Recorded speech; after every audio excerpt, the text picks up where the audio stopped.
Hey, what's up gamers? It's me here, the gamer, and welcome to the killer tutorial now. Last time I did the survivor, now I'm doing the killer. So basically, it's the same thing as for killer, same for blood points, iridescent shards, and auric cells, and player level, and rank.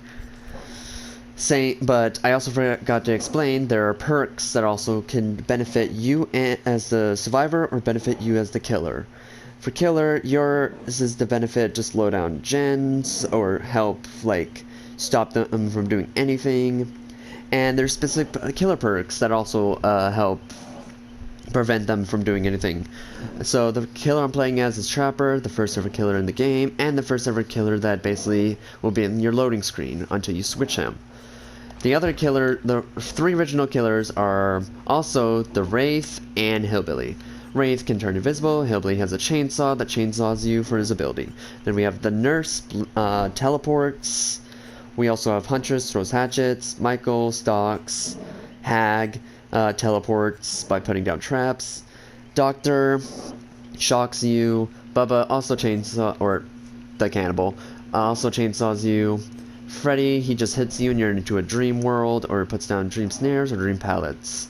Pig puts on a reverse bear trap from the Saw movie, and Clown throws bottles at you. Spirits phases. Legion just runs faster. Plague throws up on you. Ghostface stalks you. Demogorgon shreds you, which basically, yeah.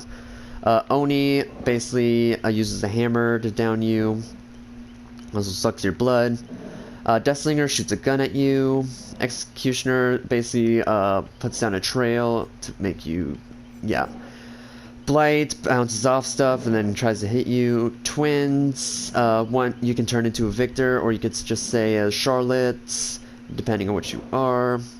Trickster throws little knives at you, daggers. Nemesis has a whip and makes you sick. But Trapper, he puts down bear traps, and yeah. And that's basically it for killers and stuff. But yeah, I guess we're going to go right into it. So see you guys in a few seconds. Okay, we are back and we are in the suffocation bit. As killer, basically your whole objective is to kill all the other 4 survivors, but currently there's only 1 for now. But see this here, right here? It's called a breakable wall. Basically you kick it and makes a loop for the survivor or you to help. For a Trapper, he just puts down bear traps. Survivors can step in it and stuff like that. This is a window. Killers can also vault it. Pallets, survivors loop this. You can also break it when they throw it down. And there's also generators around the map that you can see in a highlight. So basically, you can go, when you find a survivor, you go, so wherever you spawn, they're usually on the opposite side of the map from you.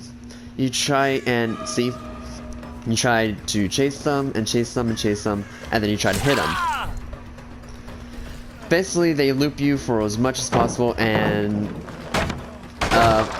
well, if the survivor would let me get stunned, I'll show you how, what happens on the killer's part. You get you'd be stunned for about 2 seconds, and then you can kick the pallet and keep going. Or you could just leave the pallet there and just go straight to the survivor. Now for,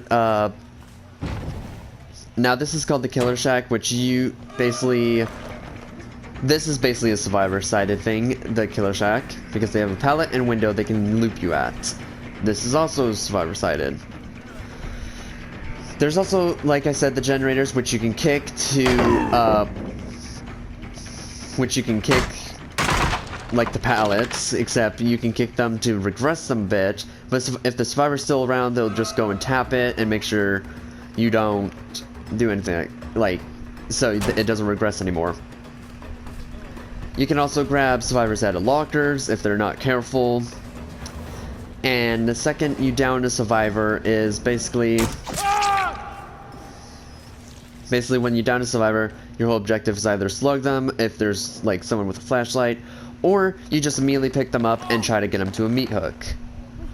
Now, sometimes the meat hooks are not in your favor, so you try to find the closest one and the one you think you can get to faster. And also, while the survivors are wiggling, it's also harder to navigate to the hook. If they stop wiggling, it's basically much more easier to get to.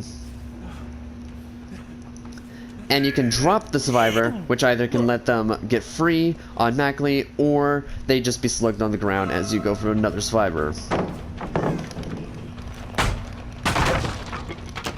Also, as killer, you can pretend you're kicking the pallet, as in, like this case, he drops it, you go like this, or you go like that, and yeah.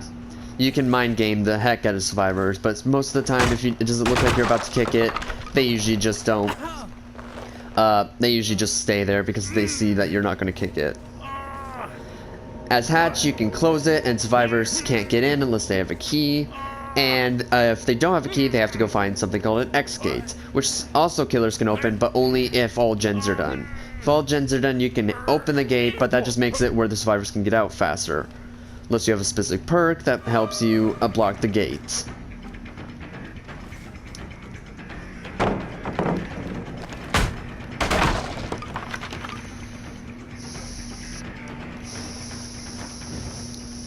Now, as you can see here, as Trapper, you can place a trap here so it'll stop the looping a bit. If they're survive friends, they'll tell their teammates, being like, oh my god, there's a trap at the window, can you go disarm it while I'm still looping him?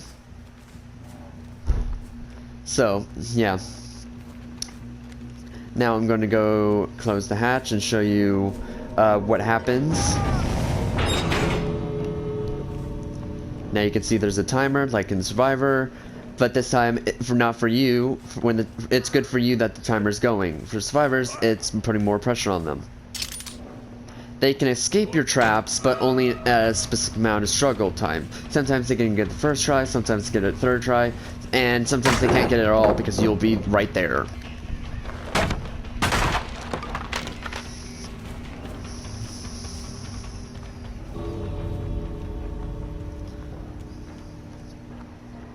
Basically, if you lose this, and also seeing these scratch marks, it's also navigating where the survivors could be.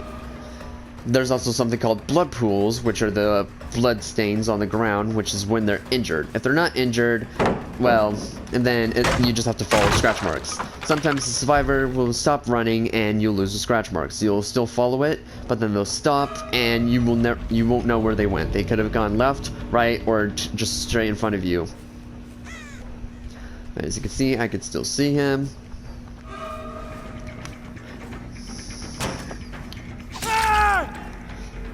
And basically, yeah, you just down them and try to get them to the hook.